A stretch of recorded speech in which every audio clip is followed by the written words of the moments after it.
Welcome to the Did You Know series of the Voices of Life podcast, a ministry of the Church for Life. A place where faith speaks, where history breathes, and where hope finds its voice again. Each episode is crafted to inspire, to strengthen, and to guide you on your walk with God. And now, to lead us through today's journey, here is your host, Pastor David. Thank you for joining us on Voices of Life, a ministry of the Church for Life. I'm Pastor David. Did you know that one of the most consequential Supreme Court decisions in American history began with an arrest that was not accidental, but engineered?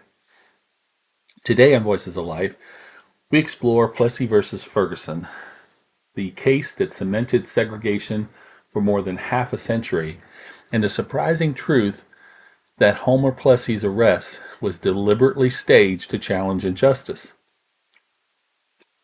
In the decades following the Civil War, America struggled how to define what freedom truly meant. The 13th, 14th, and 15th Amendments promised liberty, citizenship, and voting rights. For a brief moment, federal enforcement protected those promises.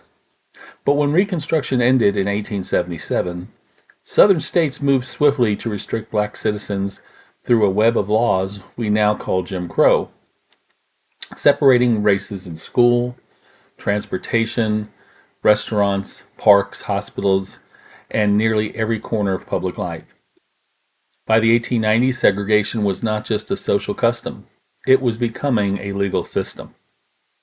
In 1890, Louisiana passed the Separate Car Act, requiring equal but separate accommodations on railroads. Railroads disliked the costs. Black citizens recognized the deeper danger. The law was another step backwards from the promises of Reconstruction. A group of New Orleans activists, the Comité des Citoyens, or Committee of Citizens, decided to fight back.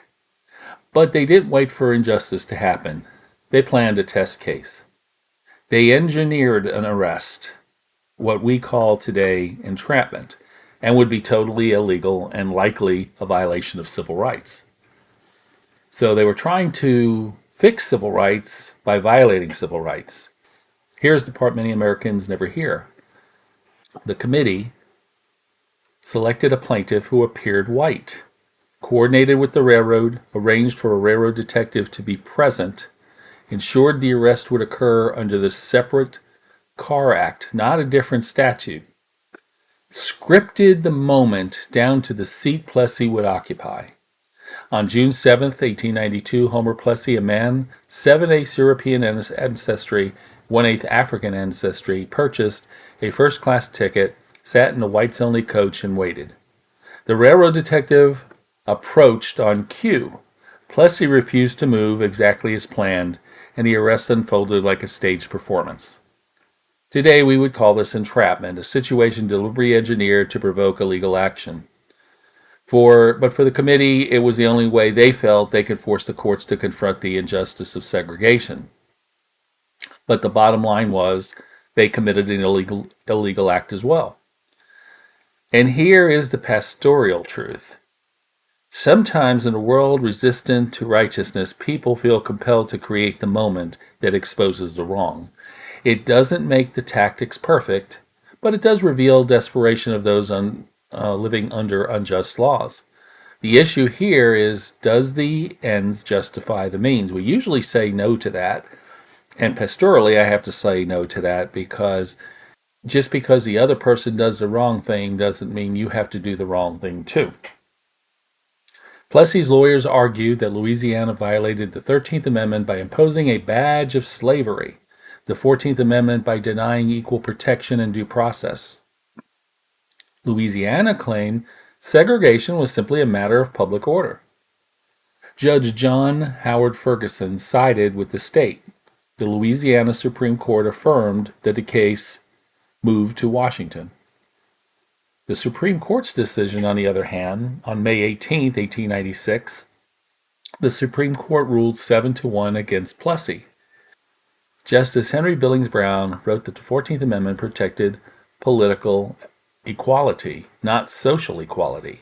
As long as the facilities were equal, separation was permissible. This became the infamous separate but equal doctrine.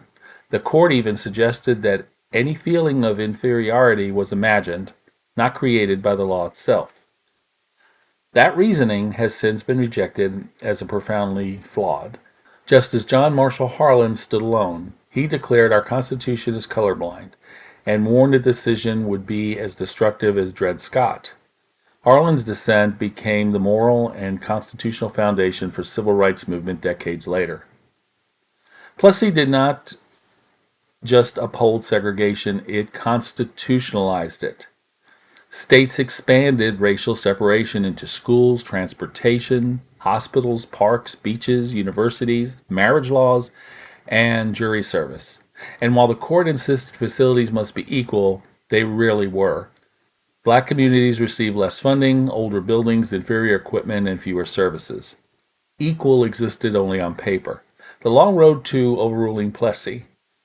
It occurred 60 years later for the court to dismantle the doctrine.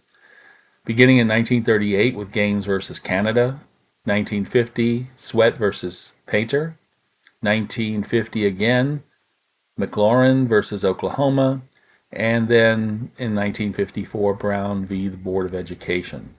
In Brown, Chief Justice Earl Warren declared separate educational facilities are inherently unequal. Plessy's foundation cracked and then collapsed. Plessy v. Ferguson reminds us that the law is powerful, but the truth is more enduring.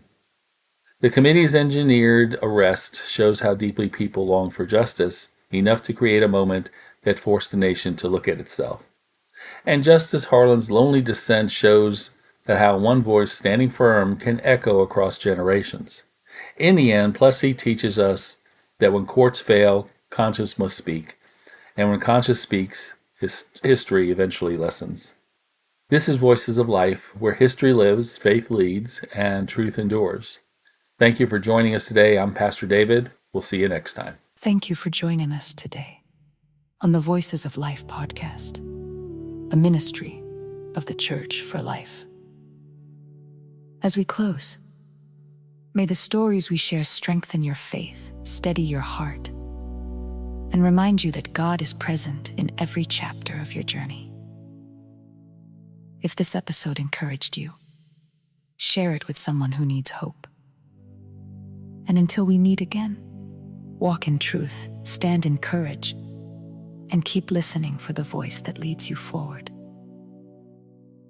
This has been Voices of Life. Peace be with you.